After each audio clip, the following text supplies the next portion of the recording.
All you would see is pimples. I'm skin and bones and I have no energy. And my whole life, I just never really socialized much. Literally, if you're like, this is what not a YouTuber would look like, it would be me. Today, we're joined by our first guest, the king of YouTube himself, Jimmy Donaldson, AKA MrBeast. I'm gonna spend the next 50 hours buried alive in this coffin. Probably the dumbest thing I've ever done. We recorded this in Greenville, North Carolina, and it was astonishing to see Jimmy's operation running full force. Some videos we use 100 cameras, some videos we use 10, some we need to be able to zoom in 100x, some we need 100 vlog cameras for hide and seek. There's a lot of weird things in here. Coming up, Jimmy shares important learnings from his incredible journey. I really didn't have any friends. Like I said, tons of pimples, no money, no like dad. It was just like my mom who was working all the time. It's a miracle I'm here. And tells us some behind the scenes stories from his epic projects. Everything we film in these videos, every single frame,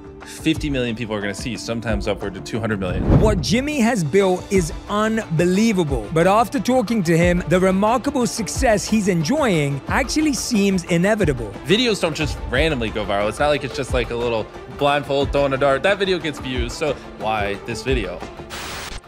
We just got done filming a video for Dhar Mann's channel. I got pied in the face. So did he. Yeah, he seems to have made away scot-free. Yeah, I think I've got a little bit of whipped cream on my shirt. Yeah. I'm lucky I dodged it. You guys let me off. Let me off easy. And here we are. What's up, boys? Yeah, we got an amazing tour today as well. That was incredible. Thank you. And this is the first episode that's going up.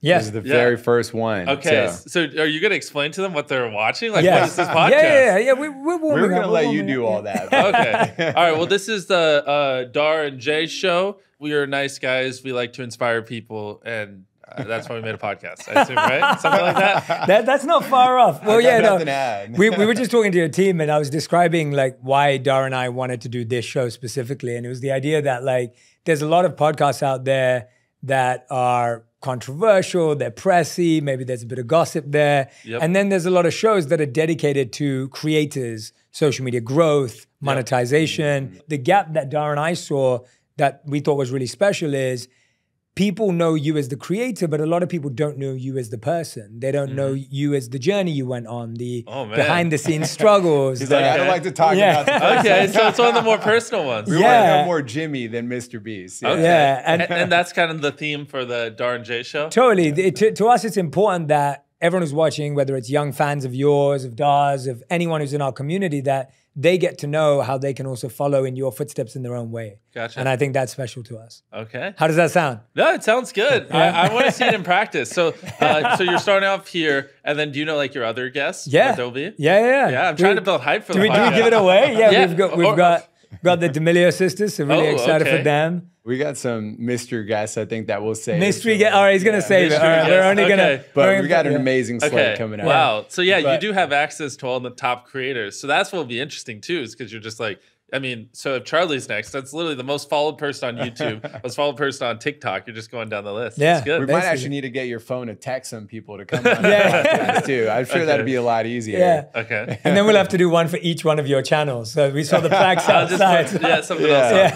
All right, well, there's the hype for your podcast. All right, thank you. Let's jump into it. So what do you want to talk about? Whenever anyone starts talking to you, they start talking about your first video and when you first posted and all of that. For me, it's like, I want to know what Jimmy was like before 12 years old and what you were like growing up as a kid. What was, what were you like before that age? Because when I think about myself or Dar thinks about himself, I was a kid who followed the rules. I was obedient. I was a teacher's pet. That's what I was before 10. To be honest, I've literally never had anyone ask me about anything before 12. Like my life basically started when I made my first video. Everything before that it's kind of like a blur in my head because it's almost like irrelevant. You know what I mean? Yeah. I remember one time my mom told me a story like she would put butter on my waffles, but it would melt, and I'd like throw a fit because I'd be like, "There's no butter on the waffles," when I was like 5. And so she'd have to put it on in front of me, or because if I didn't see it, I didn't think it was real. I just remember Legos. That story, I don't know. I was always just really obsessed with baseball, to be honest. Before YouTube, my obsession was baseball. So I was playing baseball like all the time. And it's literally when I dig deep back, it's just like all a blur. You know, because that's so long ago. One of the things that we've seen talking to a lot of people together is that a lot of people are not living their first dream. They're living their second dream or something that came out of that. Like successful people? Yeah, like you look at like Dwayne "The Rock" Johnson, he wanted to be an NFL player. And then he went to WWE, and today he's the highest paid actor in Hollywood. And with yourself, it's like, we've heard that you loved baseball. Yeah, like, I wanted to play baseball, like in college and go on. But then I got Crohn's disease. And so I just gave up on that dream instantly. I was like, oh, well, this isn't a thing anymore. When I turned like 15, 16, I just randomly lost like 60 pounds. I started going to the bathroom like 20 times a day. I was in intense pain. And, you know, one day you can hit a home run. The next day you can barely hit it out of the infield because, you know, I literally just shrank down to like skin and bones. And over the course of like 3 months, and it's because my digestive tract started attacking itself. I got Crohn's disease, and yeah, baseball just kind of went